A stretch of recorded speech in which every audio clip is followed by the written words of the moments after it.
नमस्कार, मैं सुनीता कथा मंथन में आप सबका स्वागत करती हूँ। कथा मंथन में आज सुनिए चंद्रनाथ उपन्यास का चौथा भाग, जिसके लेखक हैं शरत चंद्र चट्टोपाध्याय। सबसे पहले तो मैं आपको ये बता दूं कि शरत चंद्र चट्टोपाध्याय जी के अन्य उपन्यास और अन्य कहानियों के लिए आप स्क्रीन पे आ रहे जो कार्ड्स हैं उन पे क्लिक करके जान सकते हैं, और इसके अलावा डिस्क्रिप्शन बॉक्स में भी आपको उसके लिंक दे दूंगी। तो चलिए शुरू करते हैं चंद्रनाथ का चौथा अध्याय। इसी समय नौकर दीपक जलाकर लाया और बंद द्वार खटखटाने लगा। चंद्रनाथ चटपट उठ बैठे और किवाड़ खोलकर कमरे में टहलने लगे। आंखों पर दीपक का प्रकाश पड़ने से उनके मुंह की तंद्रा अपने आप साफ हो आई थी, और उसी के भीतर में उन्हें संदेह हुआ, क्या यह बात सत्य है? क्या सरयू इसे जानती है कि नहीं? चंद्रनाथ किसी प्रकार विश्वास न कर सके कि मेरी सरयू जानबूझकर मेरा इतना सर्वनाश करेगी। वह जल्दी से अपना कमरा छोड़कर सरयू के सोने के कमरे में जा पहुंचे। संध्या का दीपक जलाकर सरयू बैठी हुई थी। पति को आते हुए देखकर वह सादर उठ खड़ी हुई। उसके मुख पर भय अथवा उद्वेग का एक चिन्ह मात्र भी न था। ऐसा जान पड़ता था उसके शरीर में एक बूंद भी रक्त नहीं। चंद्रनाथ ने एकाएक पूछा, तुमने सब कुछ सुना? सरयू ने सिर झुकाकर कहा, हाँ। क्या यह सब बातें ठीक है? हाँ, ठीक है। चंद्रनाथ ने पलंग पर बैठकर पूछा, तो तुमने इतने दिनों से मुझे कहा क्यों नहीं? माँ ने मना कर दिया था, फिर तुमने भी तो कभी नहीं पूछा। मैंने तुम्हारी माँ के साथ उपकार किया और उसी का तुम लोगों ने यह बदला चुकाया। सरयू चुपचाप सिर झुकाकर खड़ी रही। चंद्रनाथ ने फिर कहना आरंभ किया, अब समझ रहा हूं कि क्यों तुम इतनी डरी डरी रहती हो। अब समझ में आता है कि क्यों इतना अधिक प्यार करने पर भी तुम्हें सुख नहीं मिलता। पहले की सब बातें अब खुल गई, शायद इसलिए तुम्हारी माँ ने यहाँ आना मंजूर नहीं किया था। सरयू ने सिर झुकाकर ही कहा, हाँ। क्षण भर में ही चंद्रनाथ को सारी बातें याद हो आई। वह काशी में रहना, शुद्ध मूर्ति सरयू की विधवा माँ, उसके वही कृतज्ञ सजल दोनों नेत्र, स्नेहपूर्ण और शांत बातें। उन्हें सहसा आदर होकर कहा, सरयू, मुझे सब बातें खुलकर बतला सकती हो? हाँ, बतला सकती हूँ। मेरे मामा का घर नवद्वीप के पास है। राखाल भट्टाचार्य का मकान मामा के मकान के पास ही था। बाल्यकाल अवस्था से ही माँ उसे चाहती थी। एक बार दोनों के ब्याह की बातचीत भी उठी थी, पर उसका वंश नीचा था, इसलिए विवाह ना हो सका। मेरे पिता का घर हाल ही शहर में था। जब मैं 3 बरस की थी उनका देहांत हो गया था और माँ मुझे लेकर फिर नवद्वीप चली आई।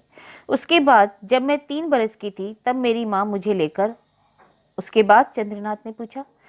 कुछ दिनों तक हम लोग मथुरा में रहे, वृंदावन में रहे और फिर काशी चले आए। उसी समय राखाल ने शराब पीना आरंभ कर दिया। माँ के पास कुछ गहने थे, उनके लिए वह रोज रोज लड़ाई झगड़ा करता। आखिर एक रोज रात के समय वह सब गहने चुराकर भाग गया। उस समय माँ के पास एक पैसा भी नहीं बचा था।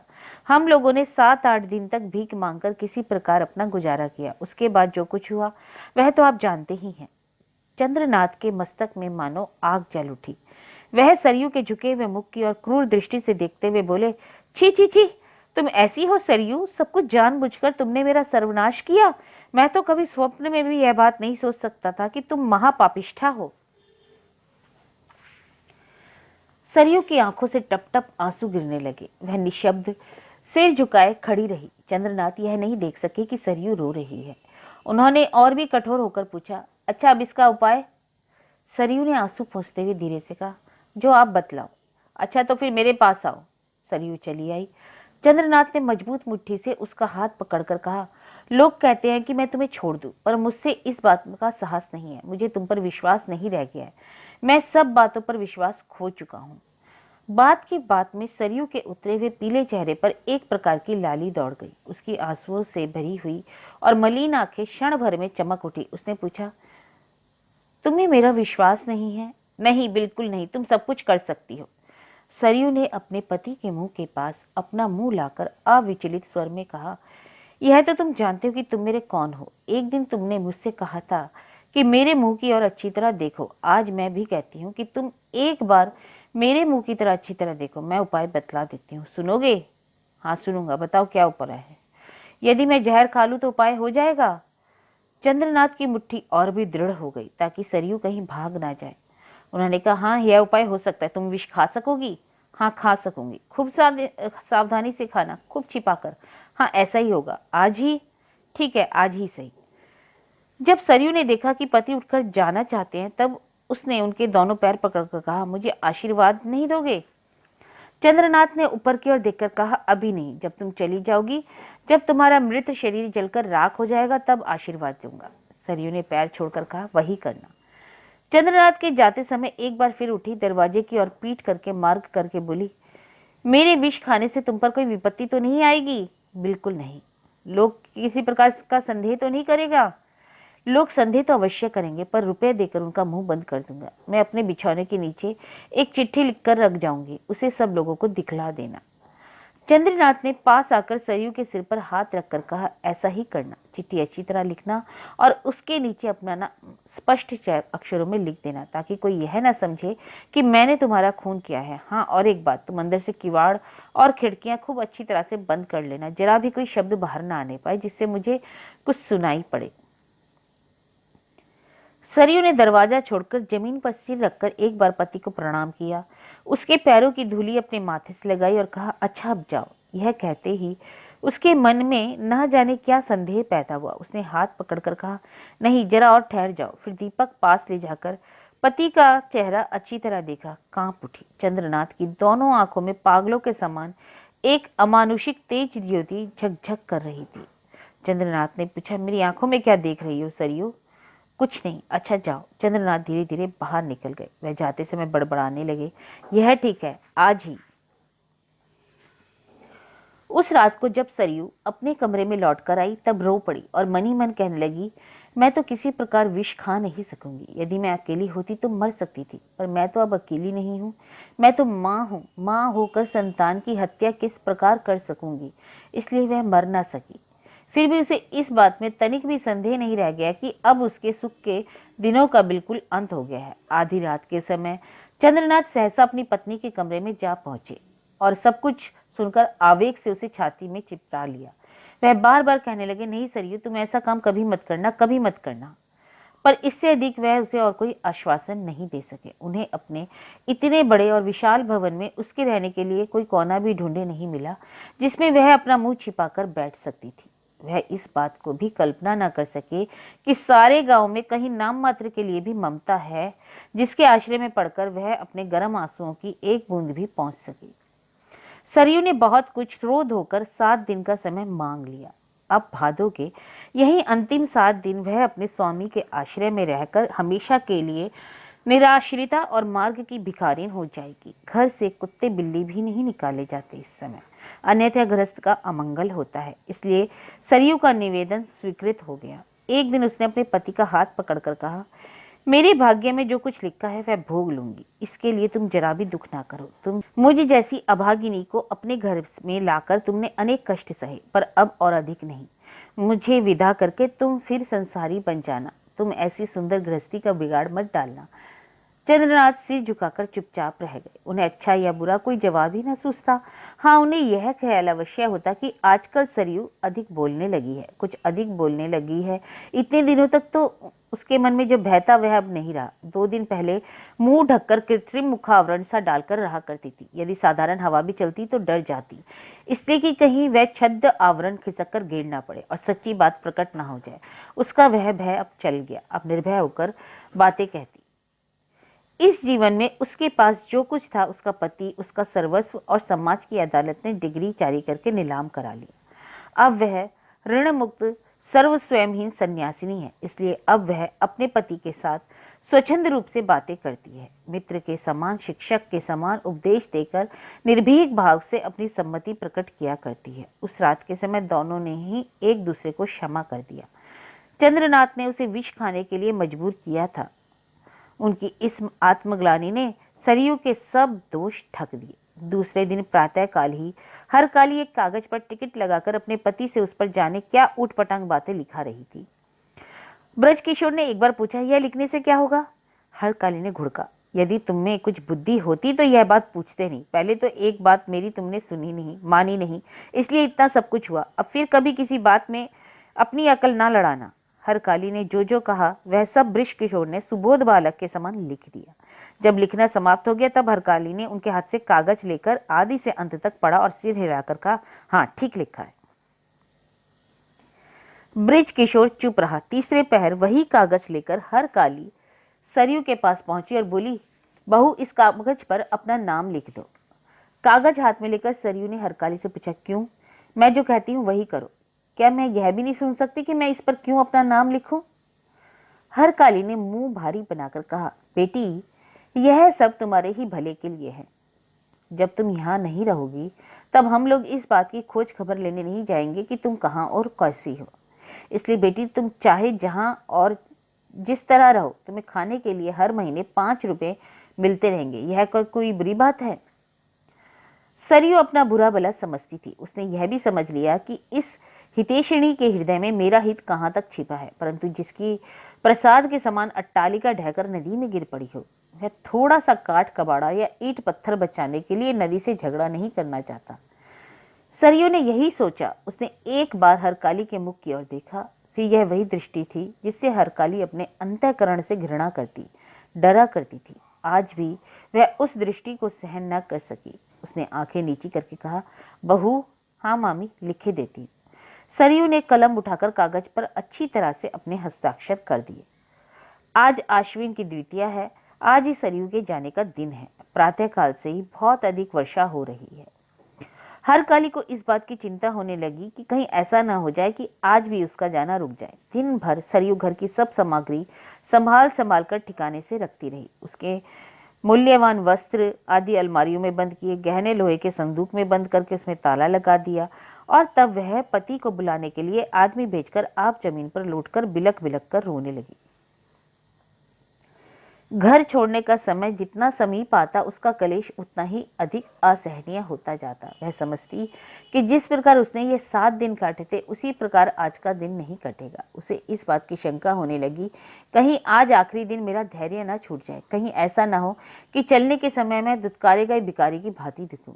जिस आत्मसम्मान की उसने आज तक अपने प्राणों से बढ़कर रक्षा की, उसे छोड़ने की उसकी किसी प्रकार की इच्छा न हुई।